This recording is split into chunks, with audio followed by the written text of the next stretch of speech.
When we deal with this piece of narcissists and social media and stalking you and trying to have this piece of control and this power trip inside their head that they know more than you or they know about you, so as a result they can control you, like, you have to be very careful of this, because we can move down the road of you learning everything about the narcissist and not healing yourself.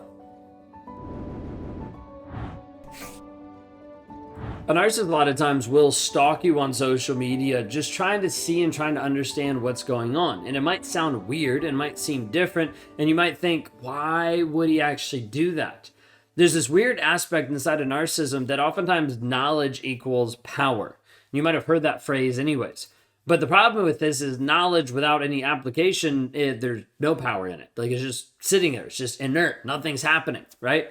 But a narcissist doesn't view it that way a lot of times. Like, he'll look at you and he'll look at your social media and he'll stalk you, thinking, the more I learn about this person, the more I understand this person, the more I know where she is, what she's doing, who she's with, the more I have control. It's weird, right?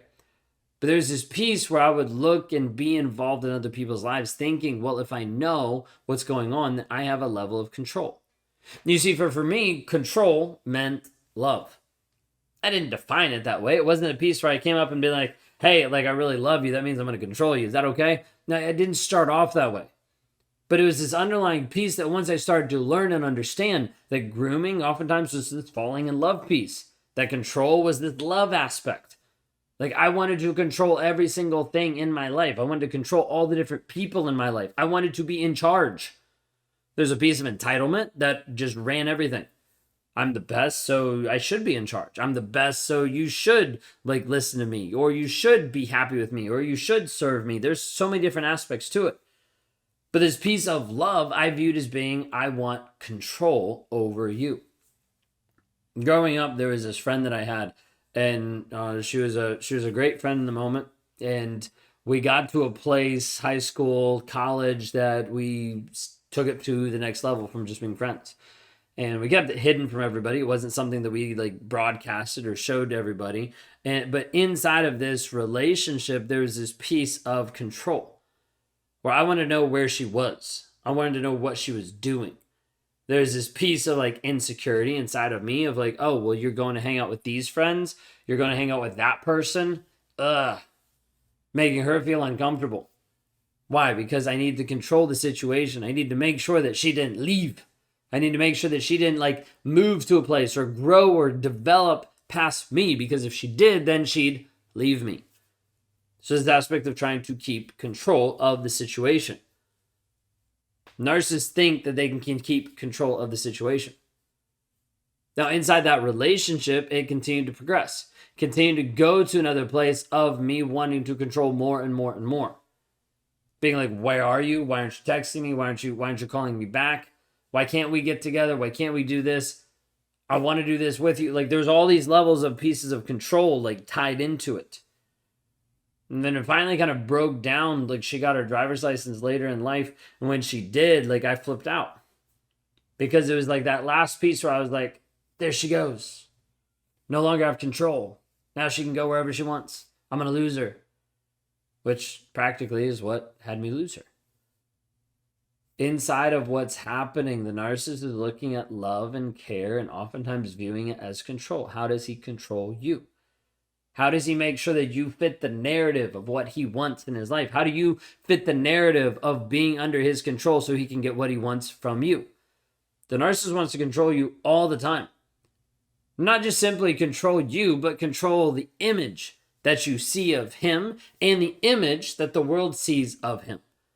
There's this big aspect of control. So when you're on social media and you see him pop up on social media and then pop off of social media, he's trying to be able to collect data. He's trying to be able to trigger you so you reach out so he can control you. He's trying to be able to trigger the narrative so that other people see, well, he's online. He doesn't seem that abusive. He doesn't seem that bad. There's multiple pieces of control that wants to happen. One of the ways that it happens is simply by him going online and stalking you on social media. Simply put. Now, this is where people get, like, frustrated because they're like, well, I don't want to make my account private. I don't want to shut my account down, all this kind of stuff. At the end of the day, your healing matters more than your comfortability. At the end of the day, your healing matters more than your comfortability. Now, I get it. Maybe some of you have online businesses. Maybe some of you are running everything through social media. Totally get that. Okay? Not putting that down. But there's some people that do not have platforms, do not have names on social media, do not have all this stuff, and they're more frustrated because they're like, well, I won't get my screen time. No offense, but you need to hear it from someone. Grow up and let's start focusing on you. Your healing matters. Your growth matters. Your transformation matters. Stop letting someone else limit you. So what'll happen is a lot of times the narcissist will start up fake accounts. He'll open up another account just to be able to stalk you, just to be able to go through your stories, just to be able to see what you're doing, just to be able to see what's happening on your social media. Maybe you'll see him block you. And then when you're watching, because most people are watching, if they're on social media, they're being like, oh, is he on social media? He blocked you. So you can't see anything. So you're like, oh my gosh, now I don't know what's going on. Then he unblocks you, looks at your story, and then he reblocks you. Or you unblocks you, like something, so you get a notification, then reblocks you. It happens all the time. Why? Because he's trying to trigger you. He's trying to control you.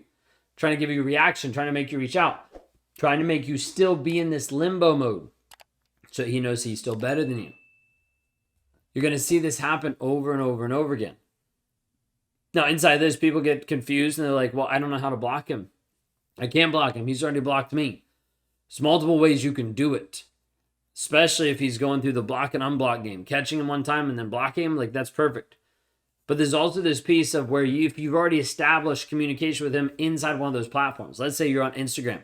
You already established communication inside of Instagram. Like you have a message thread. You can go to that message thread, click on the profile. It'll be like, can't view. And then you click block. And it'll actually let you block. On Instagram, a lot of times you can go to a post and you can type in his username. Do @ and then the username. Hit enter. It'll show you an error, but then it'll hyperlink it. You'll be able to click it and then you'll be able to block. There's a couple different ways to do that. TikTok, you can do the same thing. TikTok, you can go through the messages really easy, or sometimes you can have someone send you his profile and then you can block it from there. Like all you need to do is make sure that you're limiting his access to you, because it's all he's going to try to do is continue to get access to you. Like him viewing your stories, oftentimes it's his way of triggering you, his way of checking up on you, his way of just letting you know, I'm still here. And he's doing this oftentimes to keep himself top of mind for you so that he feels better about himself. That's it. It's not about you. It's just so that he can feel better about himself in the moment. Narcissist oftentimes is one of those people that like wants to punch you in the face and then run away and be like, look, I got this girl chasing me. Literally, that's what he's creating. He's creating a person that's addicted to him, that's chasing him, that keeps running after him, when in reality, he doesn't care about you. He's just triggering you and pushing all these things on you to try to make you respond and react. And oftentimes, he's going to do that by stalking you on social media. What are you taking away from this so far? There's a lot of different pieces. We've gone on a lot of different rabbit trails today.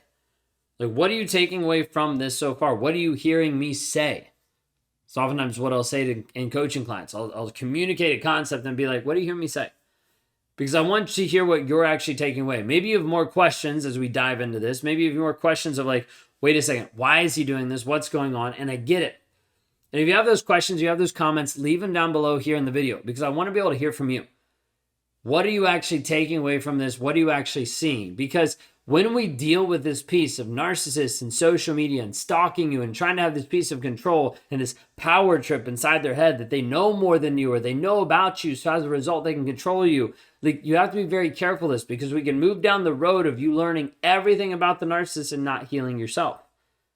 Many of you think that some of your happenstance meetings, the meetings that just, such a surprise, what a coincidence. They weren't coincidences at all. The narcissist already knew you because of the habits that he'd seen, because of the habits that he knew, because of the habits that you show on where you go, what you do on a day-to-day basis, and he just stalked you.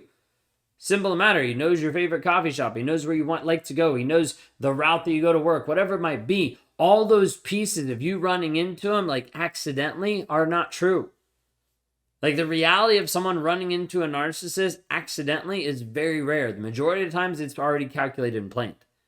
Majority of times he already has an idea. Well, if I go to the gym at this time instead of this time, I'll probably see her. If I drive this route, then I'll probably pass her. If I go this direction, if I visit this person, I'll probably run into her. Do you see what I mean? There's so many different pieces the narcissist is going to try to concoct and build to be able to create a case that he's in control of you, to be able to trigger you, to be able to keep you trauma bonded, to be able to keep you stuck, to hoover you back in. So many different levels of this. And the hard part is if you're not aware of them, if you're not watching out for them, and if you're not focusing so much on you that if you accidentally run into them, you're like, dude, I don't even care about you. Like, you're a human being, I get it, but like what you do for me inside, nothing. I don't want anything to do with you. Like, I want you to be able to grow so far past this that if you ran into him, there wouldn't be this tug on your heart. There wouldn't be this pull. Instead, there'd be this ability for you to be able to walk forward in your certainty of who you actually are, knowing I'm no longer going to lower myself to that level of toxicity. I'm no longer going to lower myself, my standards, my worth, my value to be dictated by another person. Instead, I'm going to grow, heal, change, and develop and transform who I actually am. If that's you today and you're ready to actually move forward, then I want you to reach out. Go to rawmotivations.com today because I want to help you heal from this. Actually move forward in the growth, in the development that you can actually have in your life today. But you have to be willing to actually say, hey, I'm going to start working on me, working on myself, working on healing my mindset, my thought process, the stories, the lies, all the different things I've been believing for such a long period of time that he's projected and produced in my life. If that's you today, then go to rawmotivations.com now.